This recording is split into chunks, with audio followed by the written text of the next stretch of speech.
E aí então teve um seminário da UNEB em parceria com o IFBA. Aí eu estava na coordenação desse seminário, junto com outros alunos. Aí veio uma moça que era aluna da UESC, e aí ela falava do TEM e de Abdias. Veio uma moça... Puta que pariu. É isso que dá gravar em periferia, meu povo. É assim, ó. Tá vendo aí? Isso vai para o making off. Carro passando. Ei, lasqueira. Mais um. Passa logo, inseto. Ainda bem que hoje não tem as máquinas ligadas. Daqui a pouco o povo liga o funk. Aí veio uma moça, aluna da UESC, que veio apresentar um trabalho, uma comunicação. E o tema dela era o TEM de Abdias do Nascimento. Nossa. Ah, foi ela que trouxe o tema? Foi. Ela que trouxe o tema. Eu nem lembro mais o nome dela. Mas quando ela falou TEM, Teatro Experimental do Negro, gente, aquilo despertou em mim. Foi o mesmo quando Abdias foi no Peru.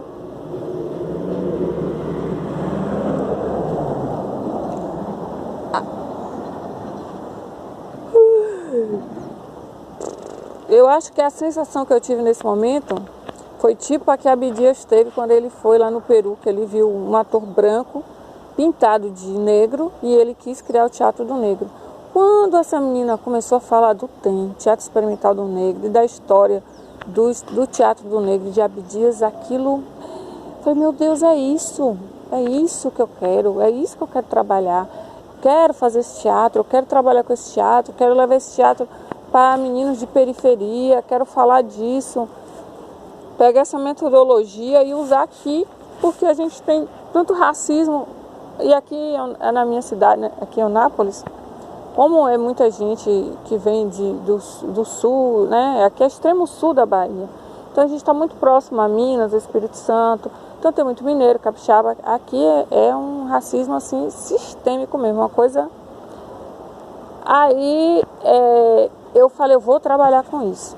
Aí logo depois eu fui trabalhar no IFBA, no Cefet, com o Alexandre, professor Alexandre Fernandes, meu amigo, que aí me chamou para fazer um trabalho lá com ele.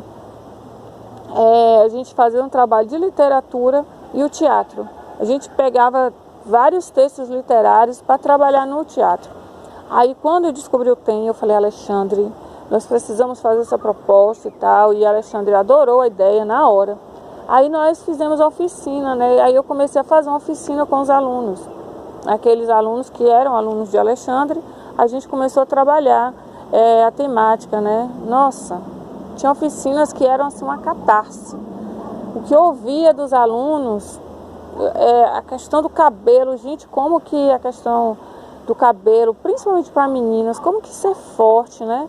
Mais do que o tom da pele? Muito mais. Porque dentro do universo feminino, eu tô falando. Porque isso mexe muito com a questão da estética, da vaidade, do empoderamento. Então aquela coisa de não aceitar o cabelo. Teve uma menina que disse que ela tinha vergonha da avó antes, né? Porque a avó tinha um cabelo black, né? Como eles diziam antigamente. Como dizem ainda, o cabelo ruim. E aí depois disso a menina, ela se transformou. Aliás, teve uma transformação na escola. E isso começou a incomodar alguns professores, porque os meninos começaram a dizer que o Cefet agora era negro, os meninos começaram a trançar o cabelo, começaram a usar cabelo black power. E claro, os professores mais tradicionais, né, se sentiram incomodados com isso. Teve até um incidente de um menino que disse que tudo bem que vocês comemorem essa Semana de Consciência Negra de vocês, porque nós temos 51 semanas de consciência branca. Isso foi um problema na escola, que causou um incômodo, né? Enfim. Mais um episódio racista de tantos que a gente passa pela vida, né? Na minha vida foi mais um para a minha coleção. E aí nós fizemos na Semana de Consciência Negra, nós apresentamos na escola esse trabalho, e aí nós fomos para a rua Nós fizemos um manifesto aqui em Eunápolis, assim. Nós pegamos ali o início da Avenida Porto Seguro e fomos até a Praça da Bandeira. Foi o primeiro que teve aqui. Antes disso, ninguém tinha feito nada assim. O primeiro que teve fomos nós que fizemos, eu e Alexandre, lá com o Cefet. Depois disso, passaram a fazer sempre. Aí nós fizemos uma apresentação em praça pública, uma encenação teatral, né? Eu, os alunos e Alexandre, simulando até um blackface, que era uma coisa que acontecia muito, e a gente questionando isso. Foi um trabalho muito interessante. E aí daí em diante eu segui fazendo esse trabalho e continuo até hoje. Já fiz esse trabalho no CETEP, aqui no Juca Rosa, e sempre o que eu percebo nesses trabalhos é essa catarse que acontece com os alunos, essa questão do empoderamento, deles falarem coisas assim que mexem muito, o incômodo que é entrar numa loja e ser seguido por um segurança. Muitos já passaram por isso, né? Eu já passei por isso e eles já passaram. Teve uma coisa muito interessante na escola, que eu contei para meus alunos, um episódio que teve com meu filho quando ele era pequeno. Ele estudava numa escola e aí um menino, coleguinha dele, convidou todos os colegas para irem para a casa dele, tomar banho de piscina. E ele disse que não ia convidar Vinícius, meu filho, porque meu filho ia sujar a água da piscina dele. Aí meu filho adoeceu, teve febre e tudo, e eu fui conversar com a diretora da escola particular, a maioria branca, capixaba, classe média. E aí ela me disse o seguinte: isso aí é você que tem que preparar seu filho. Vai cagar, seu besta. Brincadeira? E aí a diretora disse que isso não era problema, que ela não podia fazer nada, que eu é que tinha que preparar meu filho para isso. E aí eu tirei ele da escola, coloquei em outra, mas de fato, né, eu descobri que na outra escola não seria muito diferente, que realmente a gente precisa preparar os filhos da gente para enfrentar esse mundo racista. Como a gente precisa preparar os nossos alunos, né? Na época que meu filho era pequeno, ainda não tinha essa lei 10.639. E mesmo depois da lei 10.639, não se mudou tanta coisa nas escolas. Hoje a gente enfrenta um problema, outro na escola. Falar de consciência negra na escola é reduzir isso ao 20 de novembro. É colocar um monte de menina com torso, dançando perola negra, mostrando a baiana de acarajé e aquelas meninas com aquelas pinturas tribais, como se a gente aqui no Brasil vivesse ainda dessa forma, né? Se resume isso, África é isso. Aí não se discute pesquisa, não se discute pensamento negro, filosofia negra, folcloriza. E quando se vai falar de candomblé é outro problema, porque a ala evangélica não gosta que se fale disso. E aí, de um tempo para cá, sempre que eu vou fazer alguma coisa na escola, eu não quero fazer dessa forma. Ainda que tenha dança, ainda que tenha tudo isso, mas precisa ter mesas de debates. E ano passado, em 2018, eu estava trabalhando no CETEP, eu era coordenadora pedagógica de um projeto maravilhoso, chamado Escolas Culturais. O governo também é um projeto do governo do estado, que foi implantado aqui, eu era coordenadora lá.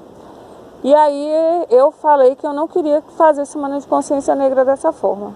Aí convidei algumas pessoas para irem falar, né? Convidei Cláudia Vanessa, que é professora negra, mestra, que estuda as benzedeiras aqui do Juca Rosa. Então a Cláudia Vanessa, ela foi falar sobre violência negra com recorte para violência contra a mulher, né?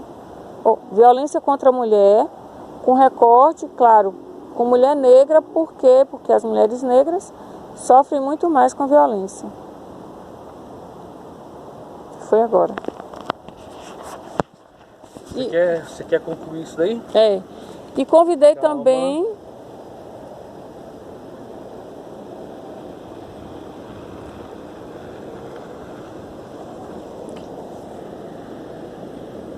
E convidei também Danilo Serafim, que além de historiador, é um babalorixá, para ir para a escola.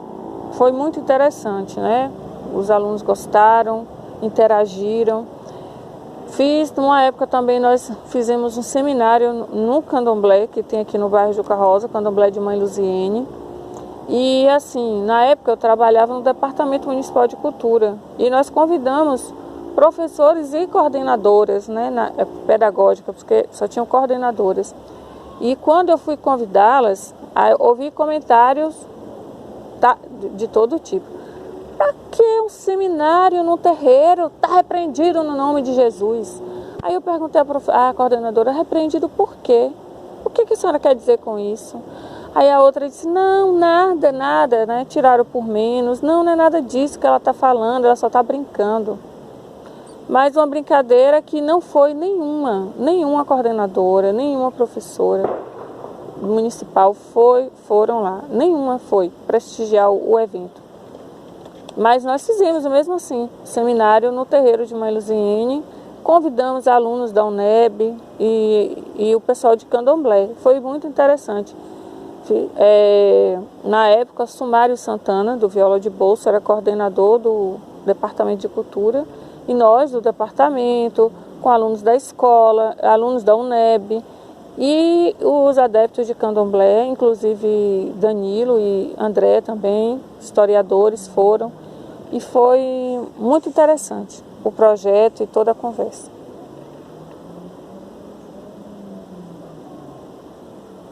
Depois desse ponto aí eu coloco o depoimento de Sumário. Uhum. Não, acho que é melhor você colocar o de Sumário depois, porque agora você vai falar o que dos novos caminhos, né? Eu vou falar do que eu fiz, da intervenção. A história de Abdias e a sua história. Rosângela, como é que se cruza, né? Eu só vou te pedir para você não enrolar muito, porque a gente está começando a... Tá. Como é que tá aí o celular? De boas agora. Eu apaguei aqui. É de boas, tá filmando até você. Vamos lá. A história de Abdias e a sua história. Então, eu acho assim que eu e Abdias é quase um caso de ancestralidade. Quando eu descobri, como eu já falei, o trabalho de Abdias, isso me encantou de uma tal forma. E eu vejo assim que o trabalho dele, Abdias foi um grande pioneiro. Como a Sueli, eu vi um depoimento uma live da Sueli Carneiro, que ela diz o seguinte, e que ela assina também. Deixa eu pegar. Tem uma fala da Sueli Carneiro, que está nesse livro aqui, Abdias Nascimento, o Griot e as Muralhas, e que ela também, outro dia, ela disse isso numa live. E eu acho que isso define, assim, o meu pensamento sobre Abdias, né?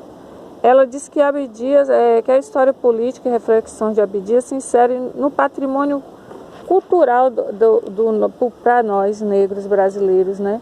Que tudo antes de estar na pauta hoje dos negros, já esteve na agenda de Abdias Nascimento. Abdias Nascimento já debatia sobre racismo institucional, racismo estrutural, desde a década de 40, quando ele começou lá com o Teatro do Negro, né? Antes disso, na Frente Negra, porque antes dele ir para o Teatro Negro, ele já tinha participado de outras frentes, sempre combatendo o racismo. E isso ele levou para a vida dele. Ele dizia que ele era o boi de piranha, que ele não veio para fazer acordos, que ele nasceu para ser o boi de piranha, e que se ele tivesse que ir sempre à frente para defender as causas do povo dele, que ele estaria lá.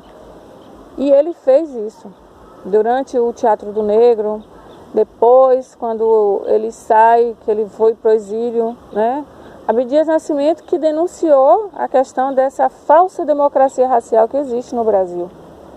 Ele que fez lá fora, no exterior, as pessoas saberem que aqui a gente não vivia nesse paraíso racial que todo mundo acreditava que a gente vivesse. Abdias já debatia sobre questões de feminismo negro. E quando ele foi deputado e depois senador, todas essas pautas ele levou para o Congresso, né? E Abdias, o que eu acho mais fantástico nele, que ele não só denuncia o racismo, e diz assim, ele mostra para a gente de como que a nossa cultura, a nossa ancestralidade é riquíssima, de como o nosso povo tem uma riqueza cultural fortíssima, que a gente tem que ter honra dessa ancestralidade negra, que a gente não é descendente de escravo, nossos descendentes foram escravizados, mas eles são pessoas de uma cultura milenar, que descobriu o ferro, que descobriu o teatro, já existia na África, muito antes de existir na Grécia, e tudo isso Abdias traz. Abdias fala no pan-africanismo, né, que ele traz isso no livro O Quilombismo, ele traz uma ideia de uma sociedade melhor, uma sociedade mais justa, uma sociedade mais igualitária, né, que a gente possa viver em comunhão com a natureza.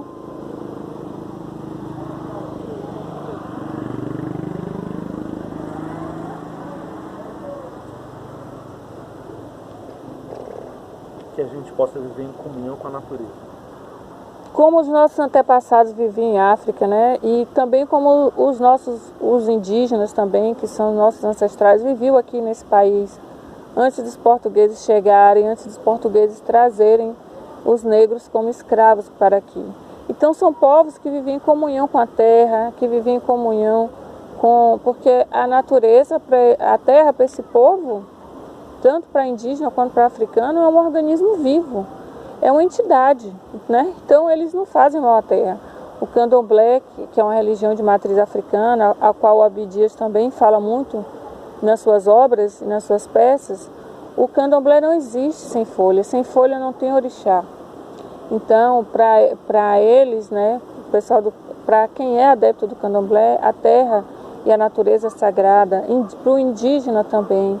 Então, Abdias ele propõe essa sociedade, uma sociedade como viviam os quilombolas, né?